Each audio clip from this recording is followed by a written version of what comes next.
लीजिए सुनिए। किशोरीलाल गोस्वामी के लिखे उपन्यास खूनी औरत का साथ खून का 11वां परिच्छेद। दुख पर दुख। मेरी यानी समीर गोस्वामी की आवाज में। फिर वहां से भागने की मैंने ठहराई सो चटपट एक मोटी धोती और एक रुईदार सलूका पहनकर मैंने एक ऊनी सफेद चादर ओढ़ ली और मन ही मन भगवान और भगवती को प्रणाम करके उस कोठरी से मैं बाहर निकली। उस समय भागने की धुन में मैं ऐसी लौलीन हो रही थी कि मुझे इस बात का मुतलक ख्याल नहीं था कि इसी घर में हिरवा मरा पड़ा है। अस्तु, फिर मैं जल्दी जल्दी पैर बढ़ाती हुई सदर दरवाजे की ओर जाने लगी थी कि इतने ही में कालू बड़े जोर से चीख मार उठा और मुझे ऐसा जान पड़ा कि मानो धम्म से कोई चीज रसोई घर में गिरी हो। ऐसी आहट पाकर मैं तेजी के साथ सदर दरवाजे की ओर भागी थी कि एक बड़े जोर से कराहकर कालू ने मुझे पुकारा, ओ दुलारी, तेरे तीनों चाहने वालों को मारकर मैं भी नब्बू की तलवार से अधमुआ होकर गिर गया हूं। आह, तू जल्द आ और मुझे थोड़ा सा पानी दे। हाय पानी, अब दम निकला। दुलारी, पानी। कालू के ऐसी विचित्र बात के सुनते ही मेरे पैर रुक गए और बड़े जोर से मेरा हिया कांप उठा। मैं अपना माथा पकड़कर जहां खड़ी थी वहीं बैठ गई और कालू मुझे बार बार पुकारने और पानी पानी चिल्लाने लगा। आखिर मैं किसी तरह अपना कलेजा पोढ़ा करके उठी और एक मिट्टी की जल भरी गगरी उठाकर रसोई घर में पहुंची। वहां जाकर मैंने क्या देखा कि धन्ना और परसा के तो सिर धड़ से अलग हो गए हैं और नब्बू के कलेजे में तलवार घुसेड़ी हुई है। सारी कोठरी में खून बह रहा है और एक और कालू भी घायल होकर पड़ा पड़ा कराह रहा है।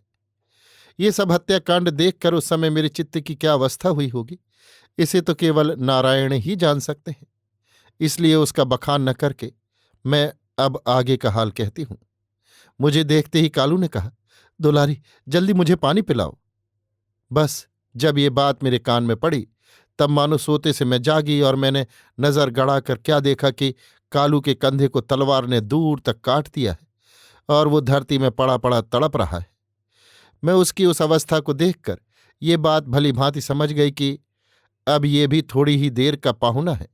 अस्तु, फिर तो मैंने हाथ में पानी लेकर उसके मुंह में धीरे धीरे डाला, जिसे वो बड़े कष्ट से पी गया।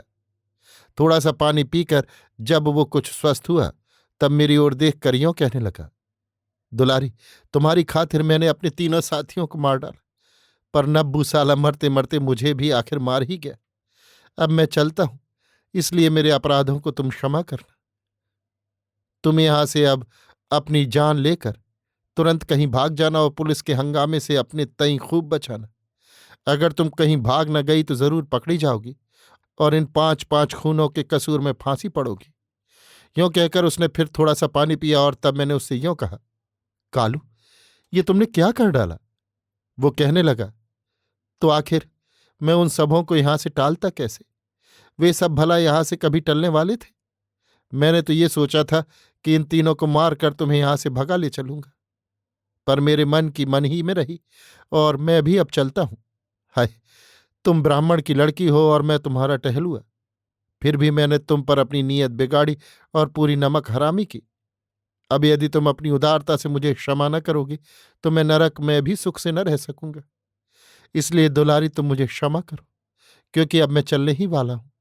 क्षमा करो दुलारी, तुम मेरी माँ बहन हो, इसलिए मुझ पापी को अब तुम क्षमा करो। ये सुनकर मैंने कहा, कालू, तुमने काम तो बड़ा खोटा किया है, पर अब तुम मर रहे हो इसलिए मैं तुम्हें क्षमा करती हूं। पर यह तो बतलाओ कि तुमने अकेले 3-3 आदमियों को कैसे मारा?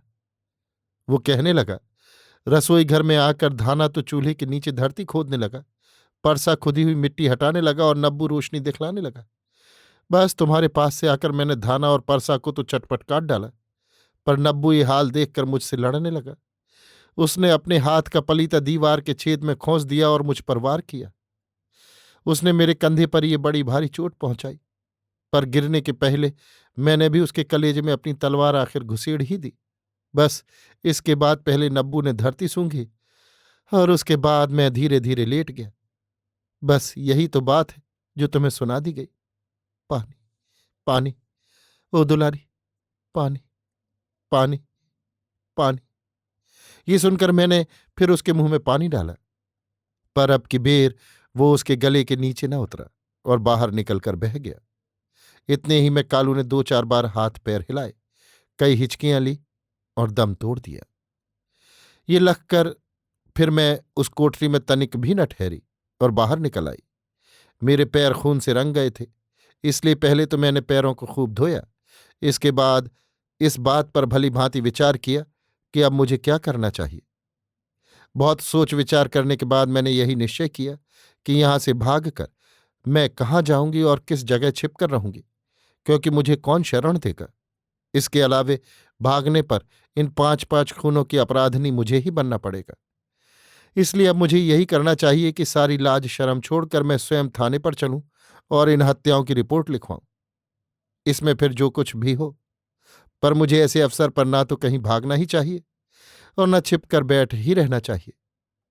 बस ये सोचकर मैं तुरंत अपने घर से बाहर हुई और अपने गांव से 3-4 कोस दूर एक दूसरे गांव के थाने पर जाने का मैंने पक्का इरादा कर लिया, क्योंकि मेरे गांव पर जो थाना था, दीवाली पर आग लग जाने से वो जल गया था और उसके लिए दूसरा झोंपड़ा अभी नहीं बना था। इसलिए इस गांव की वारदात की रिपोर्ट पास के उसी दूसरे गांव पर लिखाई जाती थी। बस उसी गांव पर जाने का मैंने निश्चय किया।